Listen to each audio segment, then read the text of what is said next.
అందరికీ నమస్తే అండి. వెల్కమ్ టు నానమ్మ వంటలు. ఈరోజు అమ్మ మన కోసం అటుకులతో ఉప్మా చేసి చూపిస్తుంది. సో దీన్ని పోహా అని కూడా అంటుంటారు. ఇది మార్నింగ్ బ్రేక్ఫాస్ట్కి చాలా తొందరగా ఇన్స్టెంట్గా చేసేసుకోవచ్చు. చాలా ఈజీగా ఉంటుంది, చాలా టేస్టీగా కూడా ఉంటుంది. సో మీరు కూడా ఒకసారి ట్రై చేసి చూడండి ఈ బ్రేక్ఫాస్ట్ని. ఇది చాలా హెల్తీ కూడా. సో ఇప్పుడు ఇది తయారు చేసే విధానం చూసుకుందాము. సో దీంట్లో ఫస్ట్ మనకు కావాల్సిన పదార్థాలు ఏంటంటే, ఒక కప్పు నిండా అటుకులు తీసుకోవాలండి.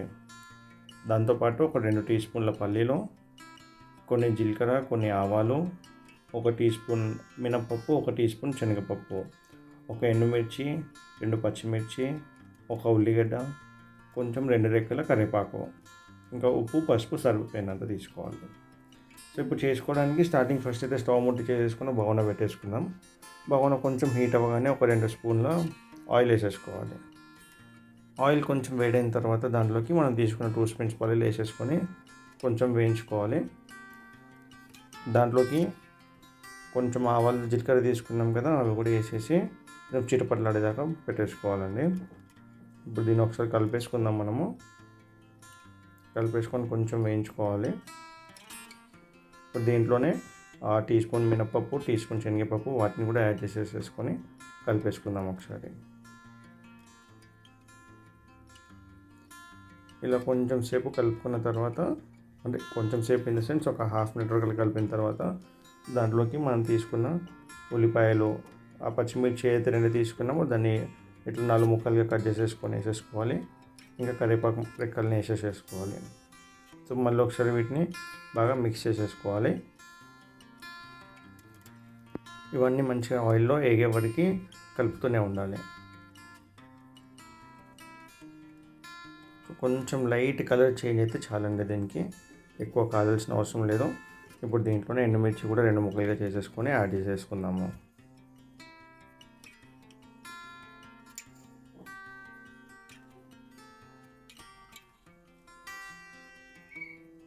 ఇప్పుడు ఇంకొక 2 మినిట్స్ వరకు కొంచెం మంచిగా సిమ్లోనే, ఎక్కువ హై ఫ్లేమ్ పెడితే మాడిపోతాయండి. సో సిమ్లోనే కాల్చుకుంటే బాగుంటుంది. సో ఇది ఒక 2 మినిట్స్ మనకి వేగే వరకు మన వరకు అటుకుల్ని కడిగేసుకుందాం ఫస్ట్. సో ఇప్పుడు అటుకుల్ని ఒక జాలి లాంటి దాంట్లో తీసేసుకొని ట్యాప్ కిందనే కడిగేసేసుకోవాలి.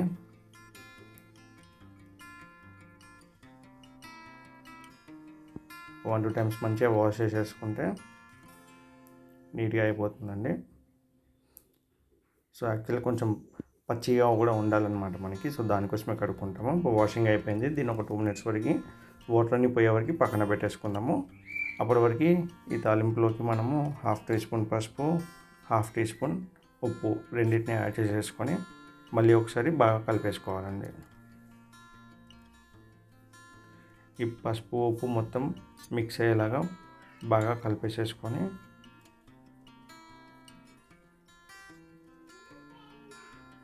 ఇప్పుడు దీంట్లోనే అటుకులు ఏవైతే వాష్ చేసుకున్నామో వాటిని కూడా యాడ్ చేసేసుకోవాలి. ఇలా వాటర్ పోయిన తర్వాత మొత్తం పొడి పొడిగా అయిపోతాయండి. సో వాటర్ ఉంటే ఏంటంటే మనకి మొత్తం ముద్దలాగా అవుతుంది.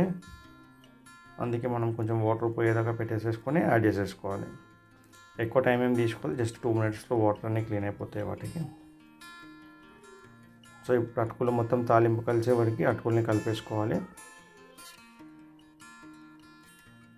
చూసారు కదండి, ఎక్కువ టైం ఏం తీసుకోదు, చాలా తొందరగా అయిపోతుంది. ఇప్పుడు మ్యాక్సిమం అయిపోయినట్టే మనకి. ఇప్పుడు కొంచెం ఈ అటుకులు కూడా వేడే వరకు కలిపేసేసుకొని ఇంకా సర్వ్ చేసేసుకోవచ్చు మనం. ఇప్పుడైతే మొత్తం మిక్స్ అయిపోయింది. అటుకుల్ని తాలింపులో మొత్తం మంచిగా మిక్స్ చేసేసాము. ఇప్పుడు మ్యాక్సిమం అయిపోయింది. మన అటుకులతో ఉప్మా రెడీ అయిపోయిందండి. చూసారు కదండి, టేస్టీగా, చాలా తొందరగా ఈజీగా చేసుకునే విధానం ఇది. సో మీరు కూడా ఒకసారి డెఫినెట్గా ట్రై చేయాలి. చూడండి, మన పోహా రెడీ అయిపోయింది.